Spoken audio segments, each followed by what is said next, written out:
everyone. This is my watch list for Friday, July 10th. All right, so what happened yesterday? Market rallied a bit into supply. All right, we closed at supply and now we are gapping into supply. All right, it's actually already starting to reject that. Right, 752 is my level on SPY, guys.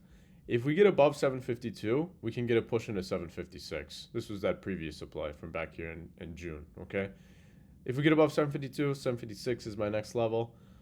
Where would I short this? Okay, maybe if we broke above 752 and failed it, that would be a short. But honestly, I think the best entry would be down here. Let's see if that happens. If we get to sell below yesterday's lows, right? It was also the demand that held on Tuesday, and it was where we failed on Wednesday, right? So 745.50. If we get under that, I'd like to short back into 740. And then of course next week sometime if we get below 740, then that is the main short that I'm watching. Okay. So short below these levels or failure of 752, long if we hold 752. If we break and hold 752, it's a long into 756. Okay.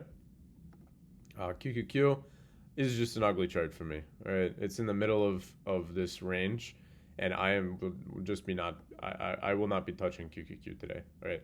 I actually don't want to trade QQQ until it gets either above the 736 or it actually breaks and holds below the 705. Okay, 705 is my big level. So I will not be touching the Qs. It's in the middle of the range. I don't like it. All right. Apple. So Apple held demand again yesterday. I should have just taken this. This 309 again. This is the same level that I longed on Wednesday. Right. We took Apple longs on Wednesday right here. It wicked down into that same level and bounced. Right. Beautiful bounce on Apple. And now it's back at that 317. So 317 is previous all-time high. If we can break that, this could actually be a long again, and we'll probably push in at 320 at least. So a $3 move is likely, all right, if we break 317. So that's something we can watch today. AMD held demand. I was watching this 500 level. We just held demand, and this is back in that range, okay?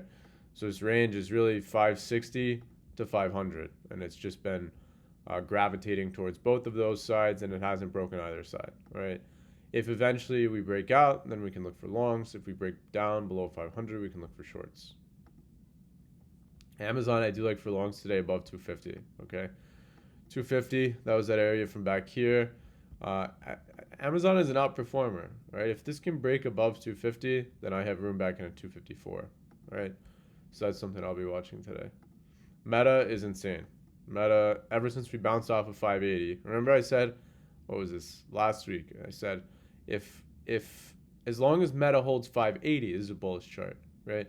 And it held 580, and now this is an insane squeeze, rip, whatever, yesterday, and now it's gapping up another 3.5%, okay? So my levels on Meta are 640 and 625. Can look for bounces either at 640 or 625, right? Follow Rav on this one. I'm sure he'll be trading Meta today. I don't trade Meta as much, so see if Rav trades this, then follow him. But yeah, 625, 640, those are my levels.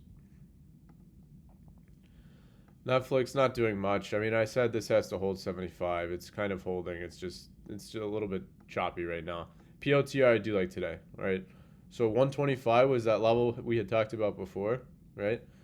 We also bounced off it yesterday. So if we get below 125 today, I definitely like this name short. I'll be watching below 125 for shorts on Palantir. This even looks like it could be a little, head and shoulder going on, right? Let's see. If we get below 125, this goes back to 120. Nvidia, I like this. Well, Nvidia was a bit tough yesterday, right? All three of us were trying to get in before it bounced.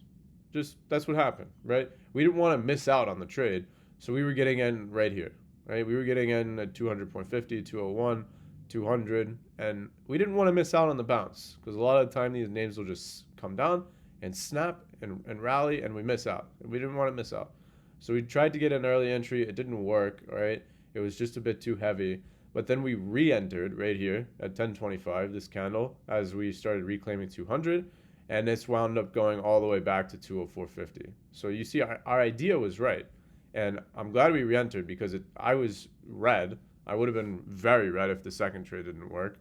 But I was down like 1,500, and then I finished the day up over 3K. So I was actually happy with our execution. you know, obviously it sucks starting the day red, but getting back in and having conviction in your plan and having that, you know, sticking to your bias as long as levels holds, that was the right move, and we wound up catching a really nice trade on this. Now, Nvidia today needs to hold 200. That's it. All right. This is going to turn into a bag. You guys saw it wasn't the strongest name yesterday, right? Once we held 200, then it became pretty strong. But I still don't like that. Look, it's selling here, and then today it's kind of gapping down. This is going to turn into a bag if we lose yesterday's lows. All right, I'll say if Nvidia gets below 199 today, this can sell all the way back down to 190, right? 192 really was that level before, okay? So that's something I'll be watching. Will Nvidia hold this demand, or do we break yesterday's lows? If we break yesterday's lows, is a short. All right. All right. Tesla held demand 390. This is in the middle of a range. I don't like this. Okay. So there's a few things that I'm watching today. SPY, Apple, Meta, Nvidia, Palantir. Let's see what happens. Let's have a good Friday. We'll see you guys on live.